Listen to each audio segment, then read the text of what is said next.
We need few subscribe to get 400 subscribers. Support us, subscribe and share our channel to support us and keep watching for amazing stories. लक्ष्य अदिति से दूर हो गया था और दोनों ही खुद को नॉर्मल कर रहे थे। जब दोनों की नजरें एक दूसरे से मिली तो दोनों ही इधर उधर देखने लगे। अदिति हिम्मत करके लक्ष्य से कहती, लक्ष्य जी क्या आप मुझे बता सकते हैं कि मेरे कपड़े कहाँ रखे? जिस पर लक्ष्य कहता है वो उधर है और अपने उंगली बाएं और पॉइंट करता है तो अदिति जल्दी से उधर चली जाती है। उसे बहुत शर्म आ रही थी।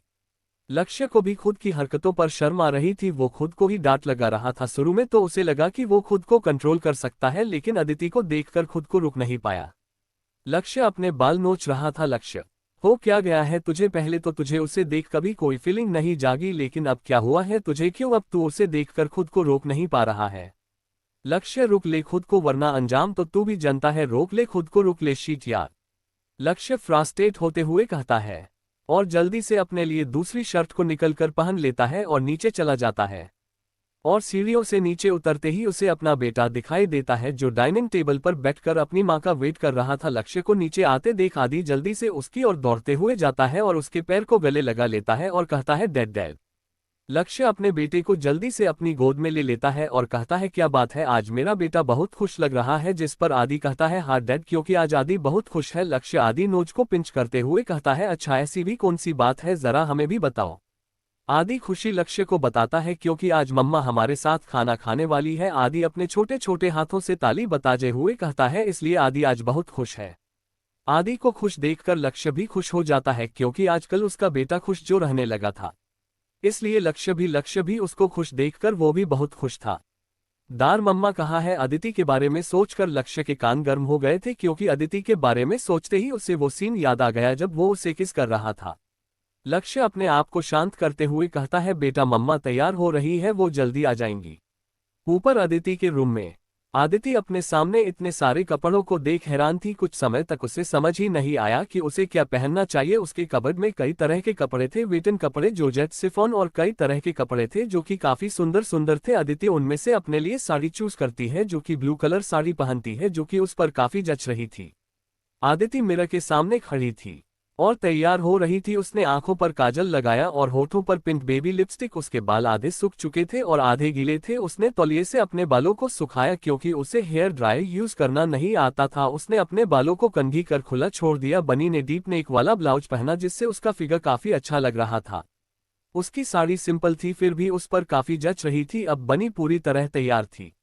डैड मम्मा कब आएंगे? लक्ष्य आदि से कहता है, वो आ रही होंगी बेटा, आप चाहो तो शुरू कर सकते हैं।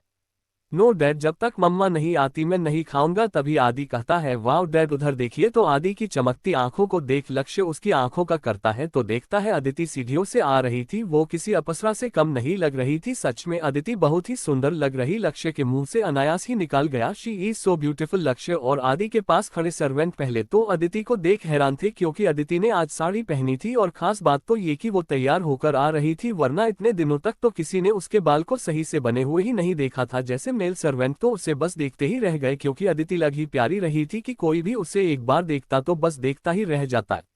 सभी सर्वेंट का अदिति को देख दिमाग चकरा ही गया था। उस पे लक्ष्य के मुंह से अदिति की तारीफ सुन वो तो सदमे में ही चले गए थे। अपने बॉस का अपनी वाइफ की तारीफ करना नॉर्मल था, लेकिन लक्ष्य और अदिति का रिश्ता नॉर्मल नहीं था। सालों में ये पहली बार था जब उन्होंने अपने बॉस के मुंह से अदिति के लिए तारीफ सुनी थी। सीढ़ियों से आ रही अदिति को उनकी मन की बातें सुनाई दे रही थी, लेकिन फिलहाल तो वो अपने लिए कुछ कर नहीं सकती थी, लेकिन बस वो अच्छा व्यवहार ही कर सकती थी। अदिति सीढ़ियों से उतरकर सीधे आदि के बगल में बैठ गई। आज तो सभी के लिए शॉकिंग डे था। सब बस आंख फाड़े बस अदिति को ही देख रहे थे। जब लक्ष्य को ये एहसास हुआ कि मेल सर्वेंट अदिति को कुछ ज्यादा ही घूर रहे हैं तो उसने सब पर अपनी नजर ऐसी गड़ाई कि सब डर के मारे नीचे देखने लगे। मेल सर्वेंट के साथ साथ फीमेल सर्वेंट भी डर गई थी। आदि बेटा, आपने अभी नाश्ता नहीं किया? जिस पर आदि कहता है, मोम मैं आपका वेट कर रहा था मेरा प्यारा बेटा, अगर आपको ज्यादा भूख लगी हो ना तो आप जल्दी ही खा लेना। ओके वेट मत करना, ठीक है? आदि कुछ कहता उससे पहले ही किसी औरत की आवाज सुनाई दी। आदिति, मेरी बेटी कहाँ हो तुम? देखो तो कौन आया है तुमसे मिलने, क्योंकि ये डॉक्टर पहले भी यहाँ आ चुके थे आदि के इलाज के लिए और कारण आदिति ही थी। वे सभी हैरान होकर उसे घूर रहे थे, तभी उन्हें लक्ष्य की कोल्ड वॉइस सुनाई दी। क्या तुम सब मारना चाहते हो? लक्ष्य की कोल्ड वॉइस सुन उनकी तो मानो पीठ ही अकड़ गई हो। ठंड से वे सभी हड़बड़ा जाते हैं, जल्दी से अंदर की ओर चले जाते हैं और अदिति से कहते हैं, मिस सिंघानिया प्लीज आप इन्हें लेटा दीजिए। अदिति डॉक्टरों की मानते हुए जल्दी से आदि को बेड पर अच्छे से लिटा देती और वही खड़ी रहती है। तभी उसे अपने कंधे पर किसी का हाथ महसूस होता है। ये लक्ष्य था। लक्ष्य को देखते ही अदिति उससे लिपट जाती है। सभी सॉफ्ट थे, लेकिन आपने काम से ध्यान नहीं हटा सकते थे, इसलिए उन्होंने आदि को अच्छे से चेक करना शुरू कर दिया। मोना, जो अदिति को लक्ष्य के गले लगे देख जल भून रही थी, अपने मन में कहती है, कितनी चिपकू बन रही है कुत्तिया कहीं की। पहले तो कितना दूर रहा करती थी, लेकिन अब देखो जैसे इसकी याददाश्त क्या गई। ये लक्ष्य ऐसे चिपक रही है जैसे कोई चिपकली हो। देखना लक्ष्य कैसे तुझे खुद से दूर करता है। उसके कहने के ठीक उलट लक्ष्य अदिति के बाल को प्यार से सहला रहा था। लक्ष्य अदिति से कहता है, आदिति प्लीज तुम रो मत, कुछ नहीं होगा हमारे बेटे को, वो जल्दी ही ठीक हो जाएगा। जिस पर अदिति रोते हुए ही कहती है, क्या आप सच कह रहे हैं? लक्ष्य अदिति से कहता है, हाँ मैं सच कह रहा हूँ, प्लीज तुम रोना बंद करो, वरना आदि उठकर तुम्हें रोते हुए देखेगा तो उसे अच्छा नहीं लगेगा। यह नज़ारा देख सभी की आंखें ही निकल गई थी, लेकिन उन्होंने खुद को जल्दी ही नॉर्मल कर लिया। मोना को तो अदिति पर बहुत गुस्सा आ रहा था। मोना मन में कहती है, अदिति तुझे तो मैं जान से मार दूंगी, पता नहीं कैसे। पर अदिति मोना की बातें सुन नहीं पाए, शायद इसलिए क्योंकि वो आदि की चिता में इतनी डूबी हुई थी कि उसे किसी के मन में क्या चल रहा है इससे कोई फर्क नहीं पड़ रहा था। आदिति लक्ष्य से कहती है, ठीक है मैं नहीं रोऊंगी, और अपने आंसू पोंछने लगती है। लक्ष्य उसे देख कहता है, गुड। और तभी डॉक्टर्स आदि का चेकअप खत्म कर लक्ष्य के पास जाते हैं और कहते हैं, सर छोटे मास्टर को पैनिक अटैक आया था, इसलिए वो बेहोश हो गए। आदिति डॉक्टरों के पास जाती है और कहती है, क्या पैनिक अटैक? जिस पर डॉक्टर कहते हैं, जी हाँ, वो किसी चीज को खो देने के डर से बेहोश हो गए थे, बात ज्यादा बड़ी नहीं है, वो जल्दी ही ठीक हो जाएंगे, बस उनका अच्छे से ख्याल रखिए। जी डॉक्टर थैंक यू। और इतना कहकर जल्दी से आदि के बगल में बैठ जाती है। डॉक्टर अदिति इस नेचर को देख हैरान थे। वे सोच रहे थे कि अचानक से इनका बर्ताव कैसे बदल गया। कुछ साल पहले क्या यही जिम्मेदार नहीं थी अपने बेटे के बीमारी के पीछे? आदिति उनके मन की बात जानकर कहती है, क्या कभी आदिति की वजह से आदि हॉस्पिटलाइज हुआ है? ऐसा भी क्या किया था आदिति ने? लक्ष्य डॉक्टरों के साथ बाहर चला जाता है। डॉक्टर लक्ष्य से पूछना चाहते थे कि अचानक से मिस सिंघानिया में बदलाव कैसे हो गया, पर सभी डर रहे थे। उनमें से एक डॉक्टर ने डरते हुए पूछता है, सर क्या मैं आपसे कुछ पूछ सकता हूं? जिस पर सभी डॉक्टर उस डॉक्टर को घूरने लगते हैं। सबकी नजर खुद पर महसूस कर वो थोड़ा डर जाता है, फिर भी हिम्मत करके पूछ ही लेता है, सर अचानक मैम कैसे बदल गई? जिस पर लक्ष्य उसे घूर कर देखता है और कहता है, क्यों, तुम्हें क्यों जानना है? जिससे पर डॉक्टर हड़बाते हुए कहता है, नो सर ऐसा कुछ नहीं है, वो आप अगर बताना नहीं चाहते हो तो कोई बात नहीं सर, अब हम चलते हैं। अमन तुम कभी बड़े नहीं हो सकते हैं न? लक्ष्य उसके सर को सहलाते हुए कहता है। ये है अमन, लक्ष्य का काजिन, जो कि लक्ष्य से बहुत डरता है और उसकी इज्जत भी करता है, पर किसी को पता नहीं कि ये सिंघानिया परिवार से ताल्लुक रखता है, क्योंकि वो नहीं चाहता था कि लोग उसे उसके परिवार के लोगों की वजह से जाने, इसलिए वो अपनी खुद की पहचान बनाना चाहता था ताकि लोग उसे उसके नाम से जाने। अमन लक्ष्य से कहता है, सर वो। लक्ष्य अमन के कहने से पहले ही बोलता है, उनका एक छोटा सा एक्सीडेंट हुआ था जिसमें उन्होंने अपनी यादें को खो दी है, इसलिए उसे अपने पास्ट के बारे में कुछ नहीं पता। सभी डॉक्टरों को ये समझ आ गया था कि अदिति के अच्छे नेचर की वजह उसकी मेमोरी का लॉस्ट होना है। सभी डॉक्टर लक्ष्य को ग्रीट कर वहां से चले जाते हैं कि तभी लक्ष्य अमन को पुकारता है, doctor Aman come in side please. सभी अपने मन में सोचते हैं, आज अमन तो गया। अमन भी थोड़ा डर रहा था कि लक्ष्य उसे क्यों बुला रहा है। अमन लक्ष्य के पास पहुंचकर कहता है, यस सर। जिस पर लक्ष्य उसके सर पर हाथ फेर कर कहता है, आदि के बीमार होने की बात घर में किसी को पता नहीं चलनी चाहिए, समझ गए तुम? जिस पर अमन कहता है, ओके, पर क्या मैं शाम को चैंप से मिलने आ सकता हूं? जिस पर लक्ष्य कहता है, ओके। सभी डॉक्टर लक्ष्य और अमन की बातों को जानना चाहते थे कि द मोस्ट हैंडसम बिजनेसमैन आखिर अमन से क्यों बात कर रहा है, क्या अमन लक्ष्य को जानता है? सभी के मन में यही सवाल था, लेकिन वो उससे अभी नहीं पूछ सकते थे। अमन उनके पास पहुंचकर कहता है, चलिए। जिस पर सभी अपने सेंस में वापस आते हैं और वहां से चले जाते हैं। घर के अंदर अदिति आदि के पास बैठी थी और उसे प्यार से निहारे जा रही थी और उसके होश में आने का वेट कर रही थी। पाली, अजय और मोना अपने प्लान के बारे में सोच रहे थे कि उन्हें आगे क्या करना है। जब उन्होंने लक्ष्य को बाकी के डॉक्टरों के साथ बिजी देखा तो उन्होंने जल्दी से बिरजू को बुलाया। बिरजू को पाली ने ही काम पर लगाया था अदिति पर नजर रखने के लिए। जब अदिति शादी करके इस घर में आई थी तब पाली ने ही बिरजू को उसके साथ यह कहकर भेजा कि वो उसकी देखभाल के लिए वहां जा रहा है और किसी प्रॉब्लम में तुम्हारा साथ देगा। अगर तुम्हें लक्ष्य ने परेशान किया या तुम्हें चोट पहुंचाने की कोशिश की तो बिरजू तुम्हारी रक्षा करेगा। अदिति को कहाँ पता था जिस इंसान को उन्होंने उसकी रक्षा के नाम पर रखा असलियत में उसे ही मरना चाहता है। बस पाली एक ऑर्डर की जरूरत थी, उसके बाद तो वो अपना काम खत्म करके यहाँ से निकल जाता। पाली बिरजू से कहती है तुम अपना काम अच्छे से कर रहे हो ना, जिस पर बिरजू कहता है जी मैडम आप चिंता मत कीजिए, मैं अपना काम अच्छे से कर रहा हूँ, आप बेफिक्र रहिए। ध्यान रहे तुम्हारी सच्चाई किसी को पता नहीं चलनी चाहिए। Okay madam. तभी उनकी नजर लक्ष्य पर जाती है जो कि उनकी ओर ही आ रहा था। वे सभी जल्दी से अलग अलग हो जाते हैं। लक्ष्य उनके पास पहुंचा ही था कि मोना उसके पास चली जाती है और अपनी प्यारी आवाज में चिता जताते हुए लक्ष्य से कहती है, लक्ष्य जी आप चिंता मत कीजिए, आदि को कुछ नहीं होगा, अगर आप चाहे तो मैं आदि के पास रुक जाती हूँ, मेरी दीदी की तबीयत खराब है, वैसे में वो कहाँ आदि का ध्यान रख पाएगी। मोना की बेशर्मी भरी बातों को सुन सभी सर्वेंट उसे मन में बहुत गालियां दे रहे थे। लक्ष्य थोड़े डराने वाले लहजे में कहता है मिस मोना सहाय, आज तक मैं सिर्फ अदिति की वजह से तुम लोगों से अच्छे से पेश आता आ रहा हूँ, इसका ये मतलब बिल्कुल भी नहीं है कि मैं तुम जैसी घटिया लड़की को अपने घर में जगह भी दूंगा, तो फिर अपने दिमाग से इस सोच को तुम निकाल ही दो, समझी। लक्ष्य की बातों से मोना थोड़ा डर जाती है, लेकिन मोना हार नहीं मानना चाहती थी। आखिर बेशर्म जो ठहरी मोना कहती है, देखिए लक्ष्य जी मैं अपनी पूरी कोशिश करूंगी आदि की देखभाल करने की। व्हाट नॉनसेंस, मारिया आंटी कहाँ है? लक्ष्य ने एक सर्वेंट से पूछा, जिस पर सर्वेंट ने कहा सर मारिया आंटी की बेटी तबीयत अचानक ही खराब हो गई है, इसलिए वो चली गई है। देखा लक्ष्य जी आपने, अब क्या मैं ये रुक सकती हूँ? तभी पीछे से आवाज आए, कोई जरूरत नहीं है तुम्हें यहाँ रुकने की, तुम्हें कोई जरूरत नहीं है ये रुकने की। दीदी। सामने आदिति को देख मोना हैरान ही हो गई। वो अदिति के सामने अच्छे से व्यवहार करना कहती थी ताकि वो उस पर अच्छा इंप्रेशन जमा सके। तुम ये किस हक से यहाँ रुकना चाहती हो? आखिर लगती क्या हो तुम मेरी? दीदी मैं आपकी बहन हूँ और एक बहन होने के नाते ही मैं आपकी हेल्प करना चाहती हूँ। जिस पर अदिति कहती नो थैंक्स, तुम्हारी हेल्प की कोई जरूरत नहीं है, मैं अपने बच्चे की देखभाल करने के लिए अभी जिंदा हूँ और अपने मरते दम तक उसकी देखभाल करूंगी, तो फिलहाल आपकी मदद की हमें कोई जरूरत नहीं है। लक्ष्य को छोड़कर बाकी सभी सर्वेंट हैरान थे और खुश भी थे, क्योंकि आज पहली बार अदिति मोना को सबके सामने डांट रही थी, वो भी अपने बच्चे के लिए। वे अब जानना चाहते थे आखिर ऐसा क्या ही गया कि अदिति पूरी तरह से बदल गई थी। बात को आगे बढ़ता देख पाली अदिति से कहती है, बेटा मोना का कोई गलत इंटेंशन नहीं है, वो तो बस तुम्हारी फिक्र में वो सब कह रही थी। ओह अच्छा तो ऐसा है, अच्छा तो आप बताइए कि आप कौन है, आप मेरी लगती क्या है? जिस पर पाली कहती है, बेटा मैं तुम्हारी माँ हूँ, क्या तुम अपनी माँ को भी भूल गई हो? जिस पर अदिति कहती है, देखिए मुझे कुछ याद नहीं है, मैं बस इतना जानती हूँ कि मेरे पास मेरा बेटा और मेरे पति है, उनके अलावा और मैं किसी को नहीं जानती, तो प्लीज आप लोग फालतू में अपना टाइम वेस्ट मत कीजिए और चले जाइए। से अजय अदिति से कहता है, अदिति तुम बैठो बेटा, अभी तुम परेशान हो शायद इसलिए तुम ऐसी बात कर रही हो, तुम आओ बैठो यहाँ। अजय जैसे ही अदिति को कंधे से पकड़कर बैठाने को होता है, लक्ष्य उनके हाथ को पकड़ लेता है और गुस्से से कहता है, अपने हाथ अदिति से दूर रखो। अजय लक्ष्य की बात सुनकर डर जाता है और अदिति के पास भी नहीं जाता और उससे दूर हट जाता है।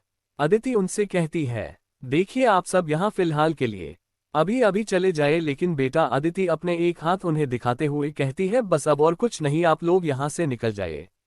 उन तीनों का तो अदिति का खून कर देने के मन था उसकी बातों को सुनकर, और वहां बाकी सभी नौकर बहुत ही खुश पाली और उसके परिवार की बेइज्जती होते देखकर।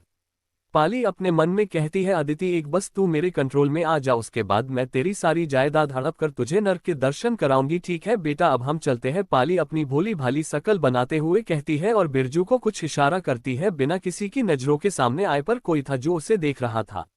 वे तीनों लक्ष्य मेंशन से निकल जाते हैं। अदिति बाहर आकर लक्ष्य को देखना चाहती थी कि वो कहाँ है। जब वो बाहर आ ही रही थी कि तभी उसे पाली और बिरजू की बातें सुनाई देती है और वो रुक जाती है। उनकी बातें सुनने के बाद तो अदिति गुस्सा बढ़ रहा था, लेकिन फिलहाल वो कुछ कर नहीं सकती थी, उन्हें इतनी आसानी कैसे सजा दे सकती थी। तभी उसे सामने से लक्ष्य आता दिखाई दिया। अदिति लक्ष्य के पास जैसे ही जाने हो हुई, उसे मोना लक्ष्य के करीब जाते दिखाई दी। उसका लक्ष्य के करीब जाना और उससे बात भी करना अदिति के रन बदन में आग लगा रहा था। ऊपर से उसकी घटिया बातों को सुनने के बाद तो वो और चुप नहीं रह सकती थी, वरना मोना डायन न जाने कब उसके पति को हड़प ली उससे। उसने गुस्सा दिखाते हुए उनके परिवार को भेज तो दिया था, लेकिन अब उसे अपना काम बखूबी करना होगा और बिरजू को भी सजा देनी होगी, ताकि वो जो घटिया काम करने यहाँ आया है न वो कभी पूरी ना हो। उनके जाते ही अदिति को राहत मिलती है और वो लक्ष्य से कहती है, मुझे आपसे कुछ बात करनी है। जिस पर लक्ष्य कहता है, हाँ चलो हम कमरे में बात करते हैं। अदिति हमें अपना सर हिला देती है और आदि के रूम की ओर बढ़ जाते हैं। आदिति लक्ष्य से कहती है आदि को कब तक होश आएगा, उसे कुछ समय में होश आ जाएगा, तुम चिंता मत करो। जिस पर अदिति नम आंखों से आदि को देखते हुए कहती है बेटा माँ को चिंता हो रही है, प्लीज आप जल्दी से ठीक हो जाओ। तुम चिंता मत करो, देखो तुमने अभी तक कुछ खाया भी नहीं है। आपने भी तो अभी तक कुछ नहीं खाया, देखो अभी बहस करने को कोई मतलब नहीं है और मुझे भूख भी नहीं है, मुझे भी भूख नहीं है। अदिति के जिंदीपन को देखकर लक्ष्य केवल सर हिला सकता था और उसके अलावा वो कुछ नहीं कर सकता था। तुम कुछ कहना चाहती थी? हाँ, वो मम्मा दोनों उस ओर देखते हैं। आदि को होश आ रहा था। लक्ष्य और अदिति राहत की सांस लेते हैं, आखिर आदि को होश जो आ गया था। अदिति आदि को देख उसके माथे पर किस करती है। फाइनली बेटा आपको होश आ गया, पता है मम्मा कितना परेशान ही गई थी। सॉरी मम्मा मेरी वजह से। शू इसमें आपकी कोई भी मिस्टेक नहीं है, मम्मा ने आपका ठीक से ध्यान नहीं रखा ना, इसलिए आप वीक हो गए हो। अब से मम्मा आपका अच्छे ध्यान रखेगी और आदि को स्ट्रॉन्ग बना देगी। हम आदि भी अपना सर हाँ में हिलाता है। लक्ष्य भी आदि के पास जाते हुए कहता है आदि आप ठीक हो ना? येस डैड मैं बिल्कुल ठीक हूँ, बिल्कुल आपकी तरह। जिस पर अदिति और लक्ष्य दोनों ही मुस्कुरा देते हैं।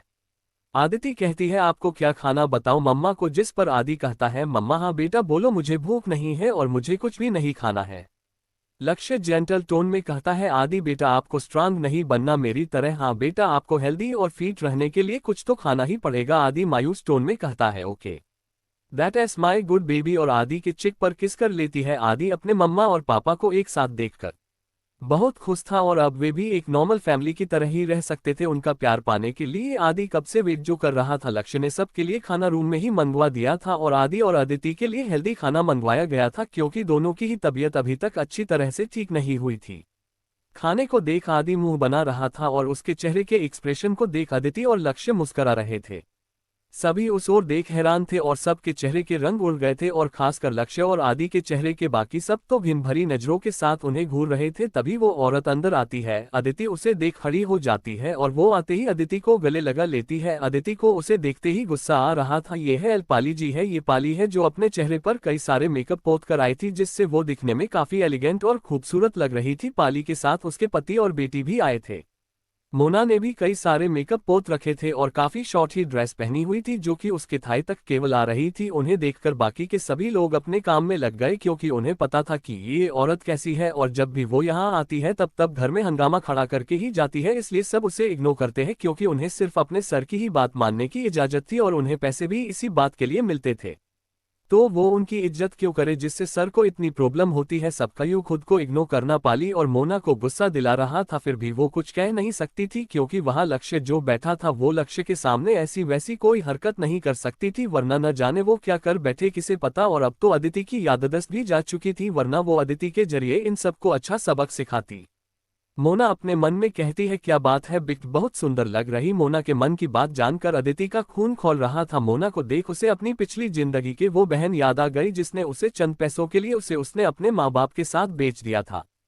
फिर भी अदिति उससे कुछ नहीं कहती, वो भी देखना चाहती थी पाली आगे क्या करती है। पाली बहुत ही प्यार से अदिति को देखती है और अपनी कुटिल मुस्कान छुपाते हुए अदिति से कहती है मेरी तुम्हें कहाँ चोट लगी है, पता है माँ को तुम्हारी कितनी फिक्र थी। उसकी बात सुन लक्ष्य के मन के यही चल रहा था, फिक्र और अदिति की ऐसा हो ही नहीं सकता। जिस तरह से तुमने अदिति का इस्तेमाल किया है न वैसा कोई भी माँ बाप अपने बच्चों के साथ नहीं करता होगा। पाली के आने से आदि डर के मारे लक्ष्य आलिंगन में छुप गया था।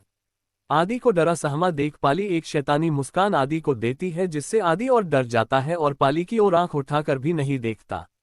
आदि को डरा देख लक्ष्य को उसकी चिंता हो रही थी लेकिन वो कुछ कर नहीं रहा था क्योंकि वो सॉफ्ट था। जब अदिति पाली को गले लगाने के लिए उठते देख उसका मन तो सोच का ही घबरा रहा था कि कहीं पाली को देख उसे उसकी यादाश्त तो वापस नहीं आ रही है।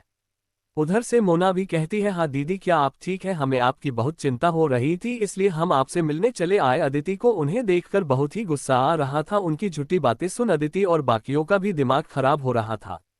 आदिति उन्हें न जानने का नाटक करते हुए कहती है आप लोग कौन है? उसकी बात सुन सभी सर्वेंट हैरान थे। वो लोग सोच रहे थे ये मैडम को क्या हुआ, आज कैसी बहकी बहकी बात कर रही है, क्या इन्हें सच में नहीं पता कि ये दोनों चुड़ैल उसकी माँ और बहन है। सर्वेंट्स के मन की बात जानकर अदिति को बड़ी हंसी आ रही थी लेकिन वो हंस नहीं सकती थी वरना लोग उसे पागल समझते। पाली, अजय और मोना को तो पहले से ही पता था कि अदिति की याददाश्त जा चुकी है इसलिए उन्हें इस बात की उम्मीद थी कि अदिति यही कहने वाली है। तभी अजय सामने आते हुए कहता है, बेटा हम हैं तुम्हारा परिवार, मैं तुम्हारा पिता हूँ, माफ कीजिए पर मैंने आपको पहचाना नहीं। जिस पर अजय झूठी चिंता जताते हुए कहता है, ये क्या हो गया मेरी बच्ची के साथ जो उसे मैं याद नहीं हूँ। अचानक ही उसके हाथ में चोट को देख कहते हैं, अरे बेटा तुम्हारे हाथ में ये चोट कैसी। अजय की बात को सुन पाली का ध्यान भी उसके हाथ पर जाता है और वो झूठी चिंता जताते हुए कहती है, हाँ बेटा की हुआ बताओ हमें। देखिए आप खमाखा। तभी उसे लक्ष्य की आवाज सुनाई देती है, आदि आदि बेटा क्या हुआ। जिसे सुनकर अदिति लक्ष्य की ओर मुड़ती है और देखती है तो आदि बेहोश हो चुका था। अदिति लक्ष्य के बाहों में बेहोश पड़े आदि को देखती है, उसका दिल धक से रह जाता है। इन नमूनों से बात करने के चक्कर में अदिति अपने बच्चे पर ध्यान ही नहीं दे पाए। आदिति रोते हुए लक्ष्य से कहती है, लक्ष्य जी आदि को मुझे दीजिए। अब तक लक्ष्य भी खड़ा हो चुका था, उसने जल्दी से आदि को अदिति को दिया और जल्दी डॉक्टर को कॉल करने लगा। अदिति जल्दी से आदि को उसके रूम में लेके चली गई और उसे बिस्तर पर न लिटा कर उसे अपनी बाहों में जकड़े रखा, जैसे ढीला कर देना पर वो कहीं चला जाएगा। मानो लक्ष्य के कॉल करने 15 सेकंड के अंदर ही वहां डॉक्टर की टीम आ गई और वो अंदर जाकर देखते हैं तो पाते हैं कि अदिति का रो रो कर बुरा हाल है और वो आदि को प्यार से माथे पर किस कर जागने की कोशिश कर रही है। डॉक्टर ऐसे हैरान थे क्योंकि पहली बार उन्होंने भी ये सीन देखा था कि अदिति आदि को अपनी गोदी में लिए प्यार कर रही है। आदिति के रूम में बैठी अदिति कुछ सोच रही थी और याद करने की कोशिश कर रही थी अदिति के साथ आखिर प्रॉब्लम क्या थी जो को वो अपने पति और बच्ची के साथ इतना रूड बिहेव करती थी। सोच सोच अदिति के सर में दर्द हो रहा था और वह बिस्तर में सोचते सोचते सो गई और कब शाम हो गई उसे पता ही नहीं चला। तभी किसी ने उसके डोर पर नॉक किया। अदिति अपने आंखें मलते हुए दरवाजा खोला तो पाया कि वहां आदि खड़ा था और अपनी मम्मा को अपनी प्यारी प्यारी आंखों से देख रहा था। अदिति आदि को सामने देख चौंक जाती है और कहती, बेटा आप ऊपर क्यों आ गए, आपकी तबीयत खराब है ना। मम्मा आदि को गोदी में लो ना। आदिति अपनी प्यारी सी स्माइल आदि को पास करते हुए उसे गोदी में उठा लेती है और अंदर ले जाती है। अदिति को अभी भी ऐसा लग रहा था कि अभी दोपहर ही हो रहे हैं। आदि आपको ध्यान से सीढ़ियों पर चढ़ना चाहिए। ठीक है बेटा, पर मम्मा आदि कब से बोर हो रहा था, आपको पता है डैड भी मुझे नजर नहीं आ रहे हैं, क्या आपके डैड घर पर नहीं है। अदिति ने सीरियस होते हुए आदि से पूछा। मम्मा डैड घर पर नहीं है और देखो शाम हो गई है। मम्मा आदि की इस बात से अदिति बुरी तरह चौंक गई। क्या क्या कहा आपने, शाम हो गई है। और जैसे ही उसने घड़ी की ओर देखा वो हैरान हो गई, 6 बज चुके थे और वो अभी तक सो रही थी। बेटा मम्मा को माफ कर दो इतने लेट तक सोने के लिए। नो मम्मा आपकी तबीयत खराब है और ऐसे में आपको अच्छा से आराम करना चाहिए। आदि की प्यारी बातें सुनने के बाद अदिति उससे कहती है, अच्छा ऐसा है क्या, लेकिन मम्मा ने बहुत आराम कर लिया और अब वो आपके लिए कुछ डिश बनाएंगी, बताए आपको क्या पसंद है, मम्मा आपके लिए वही बना देंगी। मम्मा क्या सच में आपको सच में खाना बनाना आता है। आदि शक भरी निगाहों से आदिति को देख रहा था। आदिति हंसते हुए कहती है, मम्मा मुझे लगता है कि मुझे आता है खाना बनाना, कि मैं आपके लिए ट्राई करूं। आदि एक्साइटेड होते हुए बोला, हाँ मम्मा बिल्कुल। आदि बहुत खुश है आज क्योंकि आज मम्मा उनके लिए खाना जो बनाने वाली है। लेकिन उससे पहले हमें आपके डैड को खोजना होगा, मुझे ऐसा लगता है वो यही कहीं है। क्या आप बता सकते हो आपके डैड घर पर कहाँ काम करते हैं। हाँ मुझे पता है। ठीक है फिर चलते हैं मिशन डैडी को खोजो पर। ये लेकिन पहले मुझे फ्रेश होने जाना पड़ेगा, आप भी चलो मेरे साथ।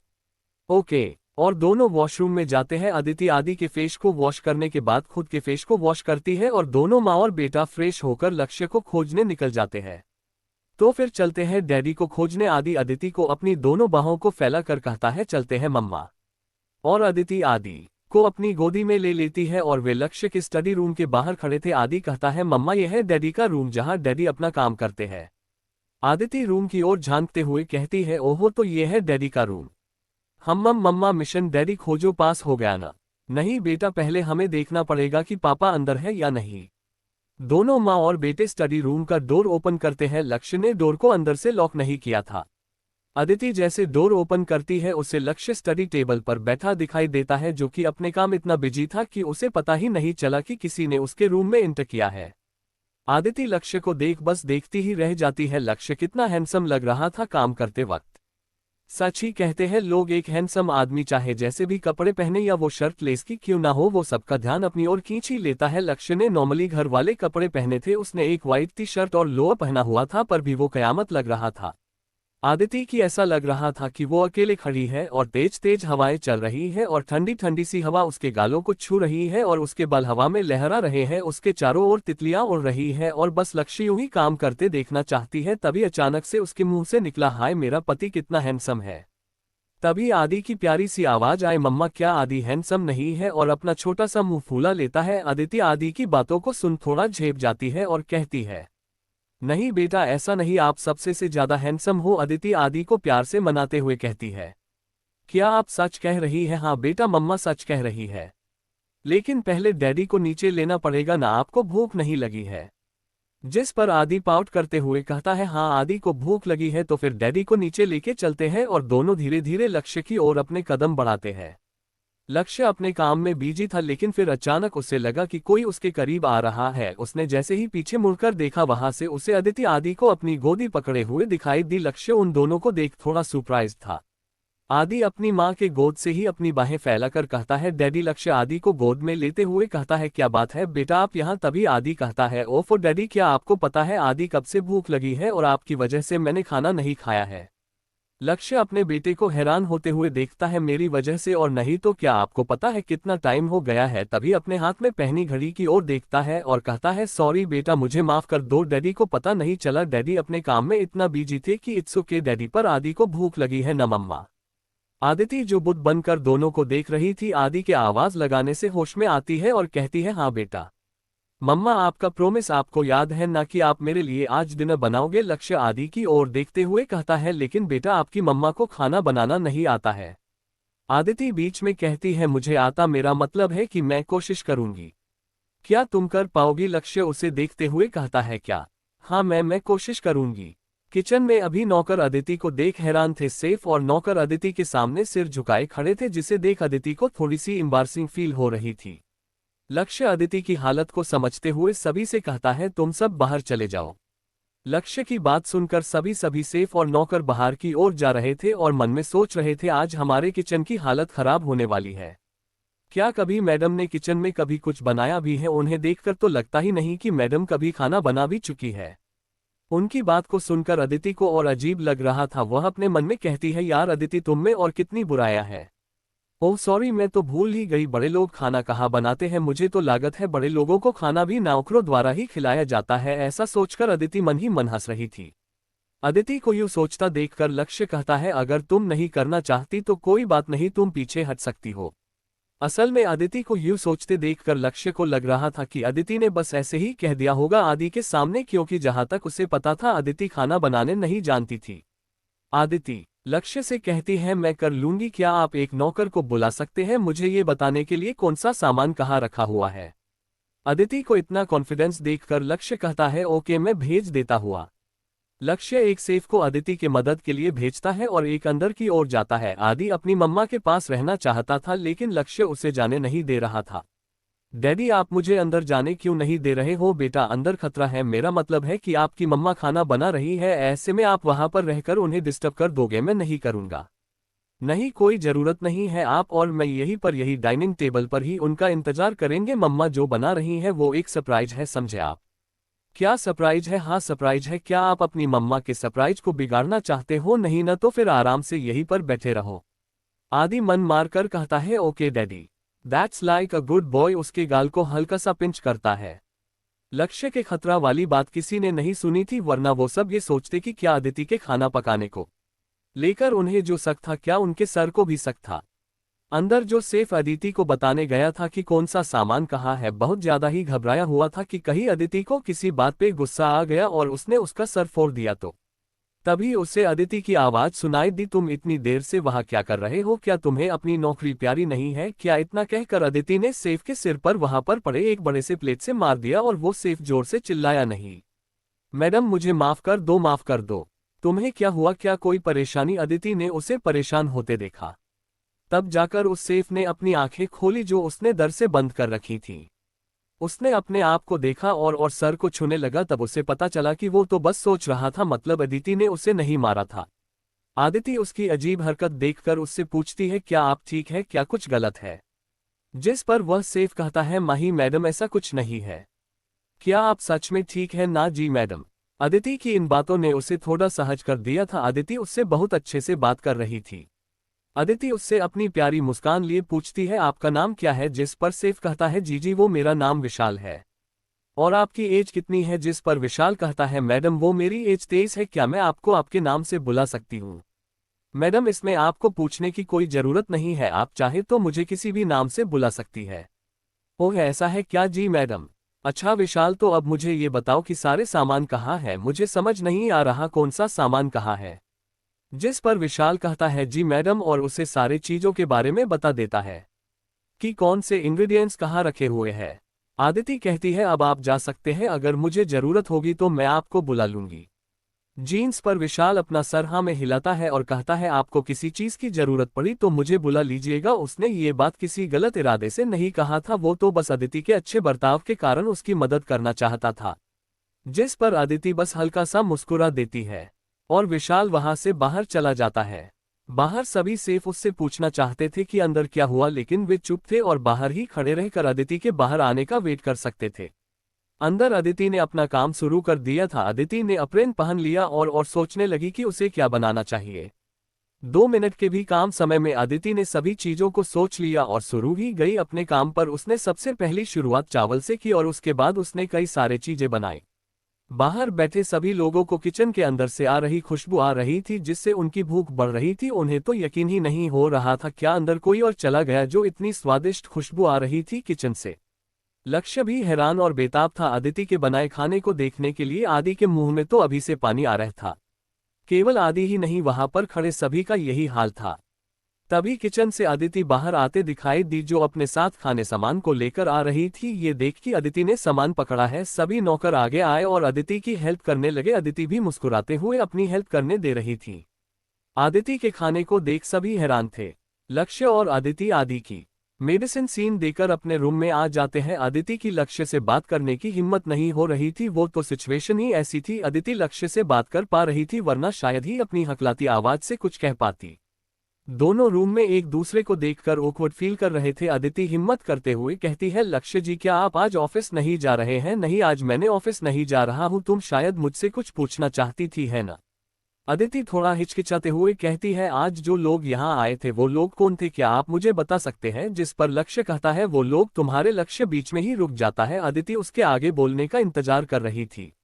लक्ष्य मन ही मन सोचता है को क्या उसे उसके परिवार के बारे में बता देना चाहिए। अगर मैं उसे नहीं बताता हूँ तो ये एक अच्छी अपॉर्चुनिटी होगी मेरे लिए उन्हें घर में कदम न रखने देने के लिए। लक्ष्य जी क्या हुआ? आप वो लोग बस तुम्हारे रिश्तेदार हैं और कुछ नहीं, तुम उनसे दूर रहना और उनके करीब रहने की कोई जरूरत नहीं है तुम्हें, और उन्हें इज्जत भी समझी तुम। हम लेकिन अगर वे इतने मेरे इतने भी ज्यादा क्लोज नहीं है तो फिर उन्हें अंदर आने की परमिशन किसने दी है? आदिति को भले भी पता था कि उन्हें अंदर आने की परमिशन है, लेकिन कैसे ये उससे समझ नहीं आ रहा था। उसे अभी भी पूरी सच्चाई पता नहीं थी कि क्यों और कैसे हुआ। उसे आदि और लक्ष्य से जुड़ी बाकी चीजें भी पता नहीं थी जो कि उसे पता करनी थी, क्योंकि उसे ऐसा लग रहा था उसकी शक्ति भी थोड़ी कम हो गई है। उसके साथ ऐसा क्यों हो रहा है, कैसे हो रहा है, ये वो जानना चाहती थी। लक्ष्य इतने बड़े बिजनेसमैन हैं, उनके चुटकी बजाने से ही सब लोग उनके नीचे झुक जाते हैं। फिर ये लोग कैसे इनके घर के अंदर आ सकते हैं? और साथ ही साथ क्या लालच को कभी बिरजू पर शक नहीं हुआ कि वो यहाँ क्यों है और क्या कर रहा है? लक्ष्य अदिति को न बताकर कहता है वो उन्हें मैंने ही आने की परमिशन है। जिस पर अदिति कहती है वह तुम्हें ज्यादा चिंता करने की जरूरत नहीं है, तुम थोड़ी देर आराम करो, ठीक है?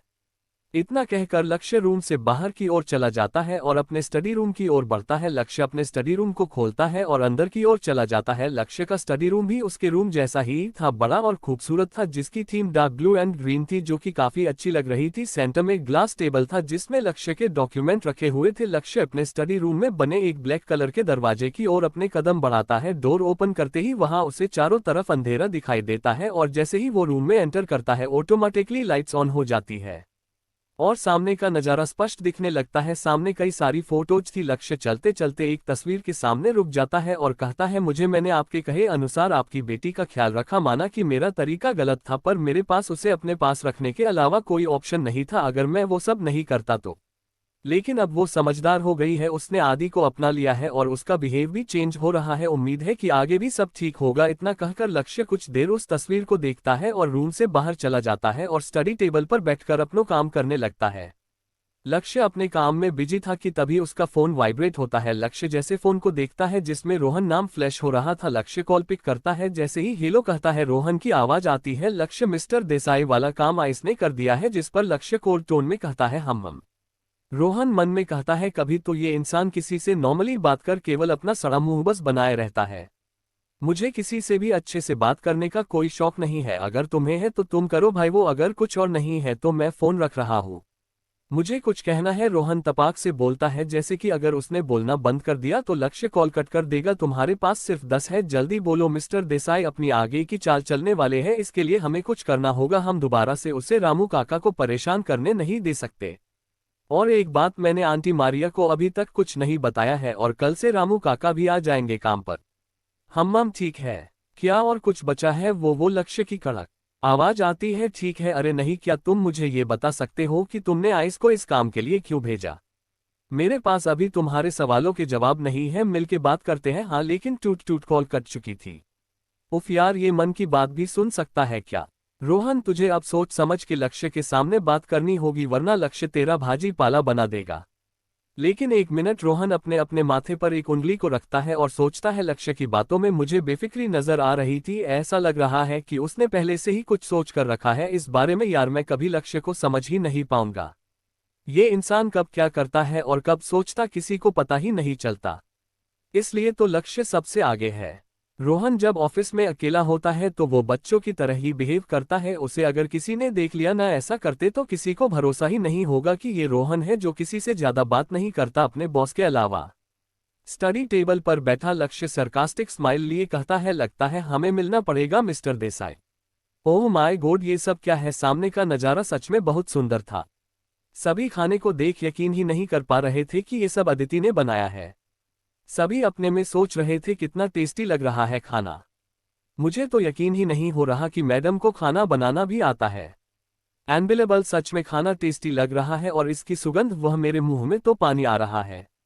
सभी के मन की बात जानकर अदिति खुश हो रही थी और वह देखना चाहती थी कि लक्ष्य का क्या रिएक्शन है। खाने को देखकर लक्ष्य खुश तो था, लेकिन वह अपनी खुशी को अपने चेहरे पर आने नहीं दे रहा था। लक्ष्य के एक्सप्रेशन को देख अदिति को थोड़ा डर लग रहा था और वह अपने मन में सोच रही थी, हे भगवान, क्या खाना टेस्टी नहीं दिख रहा है? खाने को देख ये रिएक्ट क्यों नहीं कर रहे हैं? अदिति मन ही मन परेशान हो रही थी और हमारे आदि, उनके मुंह में तो पानी का जैसे सैलाब ही आ गया था। खाने को देखकर उसका बस चले तो तुरंत खाने में घुस के सभी को खा जाए और किसी को भी न बांटे। आखिर वो किसी को क्यों बांटे अपने खाने को? भाई, ये खाना उसकी मम्मा ने जो बनाया है। आदि अपने डैडी की ओर देखता है और कहता है, डैडी, क्या अब हम खाना शुरू कर सकते हैं? अपने सामने इतने सारे टेस्टी खाने को देखकर आदि से रुका नहीं जा रहा था। अदिति अभी कई सारे डिशेस को टेबल पर रख रही थी। आदिति ने मछली बनाया हुआ था जिसे उसने काजू के पेस्ट को पकाकर मछली के मांस को डाला था, जो कि दिखने में काफी अच्छा और टेस्टी लग रहा था। इसी के साथ अदिति ने पूरी भाजी, आलू के पराठे, गोभी मशरूम भरवा, भिंडी, शाही पनीर, मलाई कोफ्ता, मटर मशरूम, चना भटूरा, पूरी भाजी और कोसा मंगोसी भी बनाया था। और मीठे में उसने रसमलाई खीर और हलवा बनाया हुआ था। अदिति लक्ष्य को खाना सर्व करती है। लक्ष्य को खाना परोसते वक्त उसे डर लग रहा था, उसके हाथ जैसे कांप रहे थे। जिसे देख लक्ष्य कहता है, तुम बैठो, नौकर कर लेंगे। जिसे सुन अदिति कहती है, आज पहली बार मैंने आपके लिए कुछ बनाया है जिसे मैं आपके लिए और आदि के लिए इसे अपने हाथों से परोसना चाहती हूँ। अदिति की बातें सुन लक्ष्य को बहुत अच्छा लगता है और उसे वो करने देता है जो वो करना चाहती थी। लेकिन मम्मा, आप तो बस डैडी को खाना सर्व कर रहे हो। देखो, आदि के टमी को भी बुरा लग रहा है कि आप उसे खाना जल्दी नहीं दे रही। आदि की बातें सुन सभी मुस्कुरा देते हैं, खास करके सभी नौकर। उन्हें अदिति का ये बदला व्यवहार बहुत ही अच्छा लग रहा था। उन्हें ये तो नहीं पता था कि अदिति के साथ ऐसा क्या हो गया जो वो इतनी बदल गई, पर उन्हें इस बात की खुशी थी। अब आदि मुस्कुराने लगा है, बात करने लगा है। वरना आदि तो जैसे गुमसुम सा ही रहता था, न किसी से ज्यादा बात करता था और न किसी से कुछ कहता था। पर आज जिस आदि को वे देख रहे थे वो बहुत ज्यादा ही खुश लग रहा था और अपनी प्यारी बातों से सबको हंसा भी रहा था। शायद अब सभी नौकरी के मन में अदिति के प्रति भावना बदल रही थी। हाँ बेटा, मम्मा और ज्यादा वेट नहीं कराएंगी आपकी टमी को, और उसके टमी को हल्का सा पिंच करती है और मुस्कुरा देती है। आदि और लक्ष्य को खाना सर्व के बाद अदिति आदि के बगल में खड़े हो जाती है। उसे लक्ष्य के बगल में जाने से डर जो लग रहा था, तो बेचारी करती भी क्या। अदिति कहती है, बेटा खाना शुरू करो और बताओ कि कैसा बना है। हाँ मम्मा, मैं अभी बताता हूँ। आदि जैसे ही खाने को खाता है उसे ऐसा लगता है कि वो जन्नत में चला गया हो। सच में खाना बहुत ही टेस्टी था। आदि का ऐसा रिएक्शन देखकर लक्ष्य भी एक बाइट खाकर देखता है, उसकी आंखें बहुत ही ज्यादा हैरान हो गई थी। वो बार बार अदिति को देख रहा था, उसे तो अभी भी यकीन नहीं हो रहा था कि ये खाना उसी ने बनाया है। अनायास ही उसके मुंह से निकला डिलीशियस। लक्ष्य के मुंह से अपने खाने की तारीफ सुन अदिति मानो हवा में उड़ रही थी। वैसे तो लक्ष्य के पास कई सारे ट्रेन शेफ्स थे जो कि रोज लक्ष्य के लिए अच्छे और हेल्दी खाना बनाते थे। वे काफी ज्यादा माहिर थे अपने काम में। ऐसे शेफ्स को कई अमीर आदमी अपना सेफ बनाने के लिए तरस जाते थे, पर वे कुछ कर नहीं सकते थे क्योंकि जो चीज लक्ष्य के पास थी उसे वे हाथ तक नहीं लगा सकते थे। लक्ष्य के पास जितने भी सर्वेंट्स थे वे सभी लक्ष्य का भला चाहते थे और उसके लिए वफादार भी थे, क्योंकि लक्ष्य ने उनकी हर तरह से सहायता जो की थी, जो कि शायद कि कोई करता। वे सभी लक्ष्य के शुक्रगुजार थे और हमेशा रहेंगे भी। लेकिन आज अदिति ने जो खाना बनाया है वो उनके शेफ से भी अच्छा लग रहा था। उसके खाने में अलग सी खुशबू आ रही थी। उसने सभी चीजों में मसाले की मात्रा कम की थी और उन्हें कम तेल में पकाया था। अदिति के बनाए खाने को खाकर ऐसा लग रहा था मानो वो कई साल पीछे चला गया हो। लक्ष्य की दादी भी उसके लिए ऐसे ही बहुत अच्छे अच्छे स्वादिष्ट भोजन बनाती थी। आज अदिति के बनाए खाने को खाकर उसे अपनी दादी की याद गई थी। सच में खाना बहुत टेस्टी था। लक्ष्य अदिति से कहता है, तुम भी बैठ जाओ, वो मैं आ गया। एक हैंडसम सा हट्टा कट्टा लड़का जो अपने बालों को संवारते हुए आ रहा था, काफी कूल और हैंडसम लग रहा था। ये रोहन था जो लक्ष्य से आइस के बारे में पूछने आया था। उसे उम्मीद नहीं थी कि वो डिनर के टाइम पहुंचेगा। आदि धीरे से अपने पापा के कान में कहता है, डैड खाना जल्दी खाओ वरना चाचू सभी खाने को अकेले खा जाएंगे और हमारे लिए कुछ नहीं बचेगा। आदि की बात सुनकर अदिति हंस रही थी और लक्ष्य को समझ नहीं आ रहा था कि वो हंसे या रोए। आखिर उसका बेटा कब से ऐसी बातें करने लगा गया था। वो अपनी मम्मा से इतना प्यार करता थी कि वो उसके खाने को दूसरों को खाने भी नहीं देना चाहता था। रोहन को देख अदिति कहती है, आप भी आइए और हमारे साथ डिनर कीजिए। रोहन के मुंह में भी खाने को देख पानी आ रहा था। उसने बिना मना किए ही कहा, ठीक है भाभी, आप कह रही हैं तो मैं आपकी इच्छा जरूर पूरी करूंगा। कोई जरूरत नहीं है, लक्ष्य रोहन को घूरते हुए कहता है। भाई ये आप क्या कह रहे हैं, खाने को कभी ना नहीं कहते। रोहन अपने हाथों को जल्दी से साफ कर खाने बैठ जाता है। वो जल्दी से इस टेस्टी खाने को खाना चाहता था। अगर वो रुक गया तो क्या पता लक्ष्य उसे किसी बहाने से घर से ही निकल जाने को बोल से, इसलिए रोहन खाने को जल्दी से खाना चाहता था। जैसे ही रोहन ने खाने को खाया उसके मुंह से निकला, हे भगवान, मैंने अपनी पूरी जिंदगी में कभी ऐसा खाना नहीं खाया। रोहन को सच में स्वर्ग का एहसास हो रहा था। उसने लक्ष्य से पूछा, भाई ये खाना किसने बनाया है, क्या आपने कोई नया सेफ रख लिया है? अगर है तो मैं उसके पैरों पर गिरकर उसे थैंक यू कहना चाहता हूँ इतने स्वादिष्ट खाने के लिए। लक्ष्य की इतनी ओवर एक्टिंग को देखकर लक्ष्य कहता है, अगर तुम्हें खाना है तो खाओ वरना दरवाजा खुला हुआ है। जिस पर रोहन थोड़ा सकपका जाता है और कहता है, नहीं भाई मैं तो मजाक कर रहा था। वैसे खाना आज किसने बनाया है, ये आज कुछ ज्यादा ही टेस्टी लग रहा है। इतनी कहकर रोहन पानी के ग्लास को पकड़ पीने लगता है। तभी आदि की आवाज सुनाई देती है, आज मम्मा ने खाना बनाया है। अहम अहम अहम। रोहन के मुंह से सारा पानी निकल चुका था और वह बुरी तरह से खांस रहा था। क्या क्या कहा तुमने, मम्मा ने खाना बनाया है? रोहन को तो भरोसा ही नहीं हो रहा था। बेटा क्या आप चाचू से मजाक कर रहे हो? जिस पर आदि अपने पापा की ओर देखते हुए कहता है, डैड आज से आप चाचू को हमारी घर में खाने के लिए नहीं बुलाएंगे। जिस पर रोहन कहता है, क्यों? क्योंकि आप आदि की बात पर भरोसा नहीं कर रहे हो। अच्छा ठीक है, मैं मान गया कि ये खाना आपकी मम्मा ने ही बनाया है। और लक्ष्य की ओर देखता है तो पाता है कि लक्ष्य ने अपना पूरा ध्यान अपने खाने पे ही लगाया हुआ है। लक्ष्य बड़े चाव से खाने को खा रहा था और आदि की ओर देखता है जो उसे घूर रहा था। आज पहली बार रोहन आदि को इस तरह देख रहा था जो कि उसे गुस्से में देख रहा था। रोहन आज बहुत ज्यादा सरप्राइज था। रोहन मन में सोच रहा था, क्या अदिति को खाना बनाना आता भी है? जहां तक मुझे याद है अदिति को खाने के बारे में ज्यादा नॉलेज नहीं है। फिर अचानक उसके अंदर कौन सी ऐसी ताकत आ गई जो उसने स्वर्ग के खाने को धरती में लाके रख दिया है और आदि अपनी मम्मा के आने से इतना बदल गया है। अदिति सुन सकती रोहन के मन की बात। अब अदिति को ऐसा लग रहा था कि वो मुसीबत में पड़ने वाली है। अगर लक्ष्य ने उसके बारे में जानकारी निकली और उसे उसके बारे में पता चल गया तो वो क्या करेगी? क्या लक्ष्य उसे घर से निकाल देगा? अदिति को ये सोच थोड़ी सी घबराहट हो रही थी। उसने अपने में आ रहे सवालों को झटका और आदि से कहा, बेटा आपको अपने बड़ों से अच्छे बात करनी चाहिए। ठीक है, वे आपके चाचू हैं और वे कभी भी हमारे घर आ सकते हैं। हम सॉरी मम्मा, मैं ध्यान रखूंगा। जिस पर अदिति उसके सर को प्यार से सहलाते हुए कहती है, मेरा बच्चा बहुत समझदार है। रोहन भी देख सकता था अदिति सच में आदि को बहुत प्यार से ट्रीट कर रही थी। सच में अब वो इस परिवार को ही देखना चाहता था, हमेशा खुश और मुस्कुराते हुए। रोहन अपने मन में कहता है, आप सबको किसी की नजर न लगे, आप हमेशा खुश रहो भाई। अदिति रोहन से कहती है, आप और कुछ लेंगे क्या? आप कुछ खा नहीं रहे हैं? नहीं भाभी, मैं ले लूंगा। लक्ष्य अदिति की ओर देखकर कहता है, तुम भी खा लो, तुमने अभी तक शुरू भी नहीं किया है। जी मैं खा रही हूँ। रोहन के साथ अदिति को बहुत अच्छे व्यवहार करता देख लक्ष्य को थोड़ी जेलसी फील हो रही थी। लक्ष्य रोहन को अपनी डरावनी नजरों से घूर रहा था। रोहन को अपने ऊपर किसी की ठंडी निगाहें महसूस हो रही थी, जिस कारण उसने अपना सर ऊपर उठाकर देखा तो पाया लक्ष्य उसे ही घूर रहा है। अब इसे क्या हुआ? ये क्यों मुझे खा जाने वाली नजरों से घूर रहे हैं? मैंने तो कुछ किया भी नहीं। रोहन लक्ष्य की ओर देख स्माइल करता है, जिसे देख लक्ष्य उसे इग्नोर करता है और अपना डिनर करने लगता है। रोहन भी अपना डिनर करने लग जाता है। आज लक्ष्य, आदि और रोहन ने बहुत ज्यादा खा लिया था, क्योंकि खाना था ही इतना टेस्टी कि कोई भी अपनी उंगली चाटते रह जाए। आदिति उन्हें देख मुस्कुरा रही थी। तभी अदिति को ध्यान आता है कि बाकी सभी नौकर और सेफ कब से वही खड़े हैं, जिन्हें देख अदिति को थोड़ा बुरा लगता है। बेचारे कब से वहां खड़े थे। आदिति वहां खड़े सभी लोगों से कहती है, आप सब भी डिनर के लिए जा सकते हैं। मैंने आप सब के लिए भी आज का डिनर के लिए भी कुछ बनाया है, उम्मीद है आपको पसंद आएगा। अपनी मैडम की बात सुन वे सभी खुश थे, लेकिन वे ऐसे कैसे जा सकते थे? अगर अचानक उन्हें किसी चीज की जरूरत पड़ गई तो यही सोचकर वे अपने जगह पर खड़े थे और एक दूसरे को देख रहे थे। तभी लक्ष्य ने उनसे कहा, आप सभी जा सकते हैं। अपने बॉस का कहना मानकर वे सभी वहां से चले गए। ऐसा नहीं था कि वे अदिति को इज्जत नहीं दे रहे थे, उन्हें इस बात को चिंता थी कि अगर उन्हें किसी चीज की जरूरत पड़ गई और वहां कोई न हो तो उनकी मैडम अकेले कैसे करेगी। यही सोच वे नहीं जाना चाहते थे, पर लक्ष्य के ऑर्डर पर वे सभी अपना सर झुकाए वहां से चले गए। अदिति ने भी अपना डिनर फिनिश कर लिया था और वे सभी अब हॉल में बैठे हुए थे। आदि अपनी मम्मा से कहता है, मम्मा आदि को नींद आ रही, आज आदि आपके साथ सोएगा, ठीक है?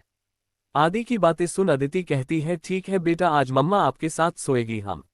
लक्ष्य आदि को देख रहा था, आज उसका बेटा उसे उसकी पत्नी के साथ सोने नहीं देना चाहता है। और अदिति के हाँ सुनते ही लक्ष्य का चेहरा थोड़ा मुरझा जाता है। अब लक्ष्य को अपने बेटे से थोड़ी सी जलन हो रही थी।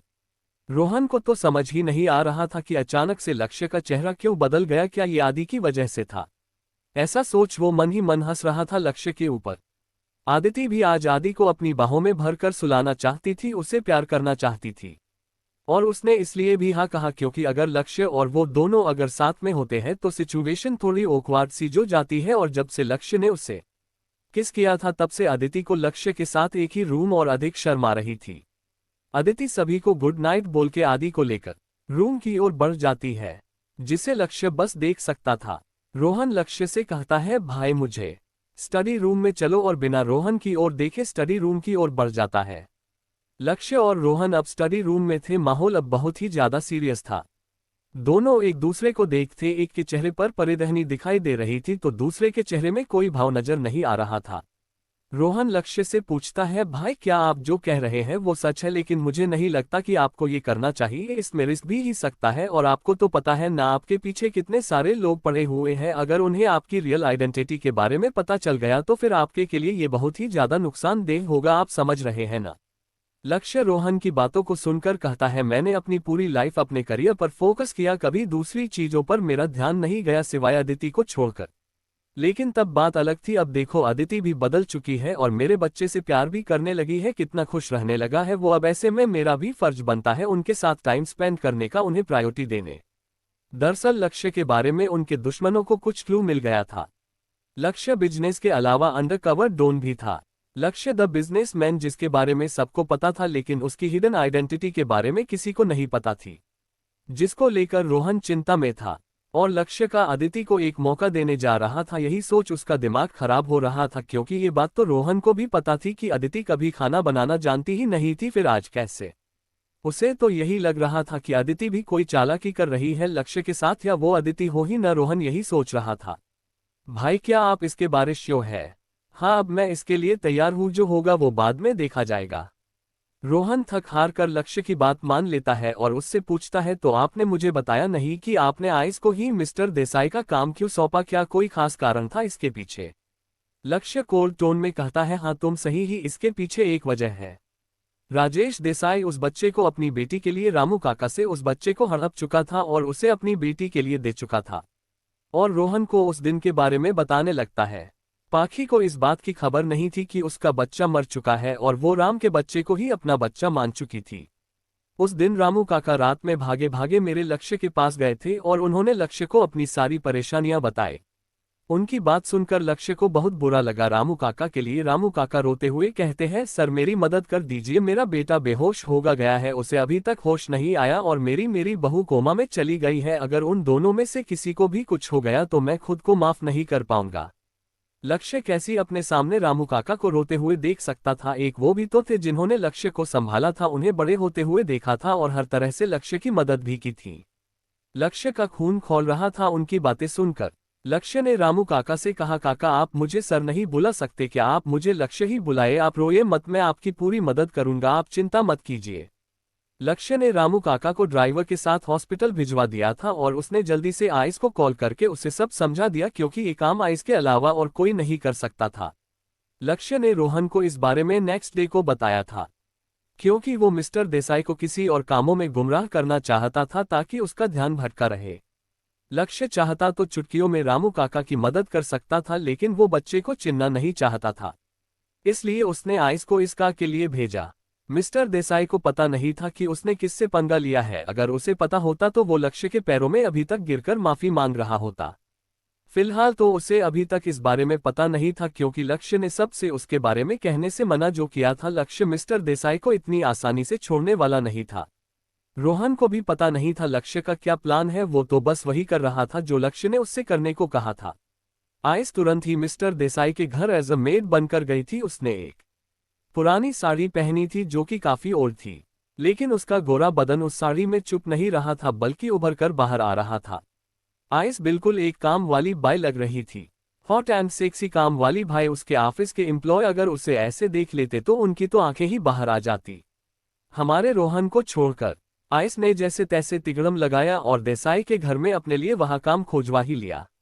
आइस ने अपनी लैंग्वेज अपने हुलिये के समान ही बदल लिया था। आइस बाबू साहब, हम हैं रज्जो, हमारे पास काम नहीं है, अगर आप हमें काम पर रख ले तो बड़ी मेहरबानी होगी। देसाई तो कब से अपने गंदी निगाहों से आइस को घूर रहा था और ऊपर से नीचे देख रहा था और उसकी नजर तो केवल आइस के ब्रेस्ट पर ही आकर रुकी हुई थी। आइस आगे आकर, बाबू साहब क्या हमरे लिए यहाँ कोनो काम है?